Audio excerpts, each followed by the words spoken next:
Trailer చూసిన వాళ్ళంతా కూడా ప్రభాస్ కల్కి కాదనే అంటున్నారు. మరి ప్రభాస్ పాత్ర ఏంటి? కల్కి ఎవరు?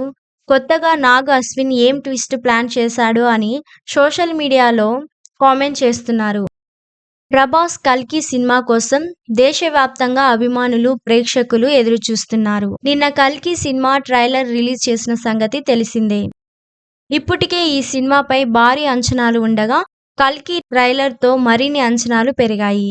హాలీవుడ్ రేంజ్లో ఉన్న కల్కి ట్రైలర్ ని చూసి అంతా ఆశ్చర్యపోతున్నారు. అయితే కల్కి సినిమా మొదలుపెట్టినప్పటి నుంచి ఈ సినిమా గురించి రకరకాల కథలు వినిపిస్తున్నాయి. ఈ సినిమా కథ కలియుగం చివర్లో జరుగుతుందని, విష్ణు 10వ అవతారం కల్కి వచ్చి భూమి మీద ఉన్న మనుషులను కాపాడుతాడని అనుకుంటున్నారు. ఆ కల్కి ప్రభాస్ అని ఇప్పటి వరకు అంతా భావిస్తున్నారు. అయితే ట్రైలర్ చూసిన తర్వాత అసలు కల్కి ప్రభాస్ కాదనే అంటున్నారు.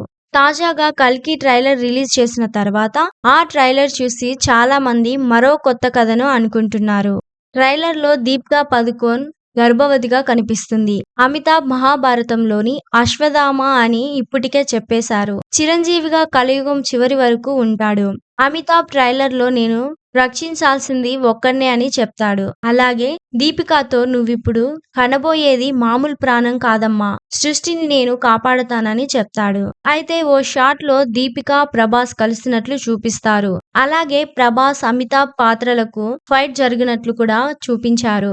దీంతో ప్రభాస్ కల్కి కాదని, దీపికకు పుట్టే బిడ్డ కల్కి అని అనుకుంటున్నారు. సినిమా చివర్లో దీపిక కల్కి జన్మనివ్వడంతో ముగించి పార్ట్ 2కి లీడ్ ఇస్తాడని కూడా కొంతమంది భావిస్తున్నారు. అసలు కథేంటో నాగ్ అశ్విన్ చెప్పకపోయినా కల్కి సినిమాపై రకరకాల కథలు వినిపిస్తూనే ఉన్నాయి. ఇప్పుడు ఈ కొత్త కథ వినిపిస్తుంది. ట్రైలర్ చూసిన వాళ్ళంతా కూడా ప్రభాస్ కల్కి కాదనే అంటున్నారు.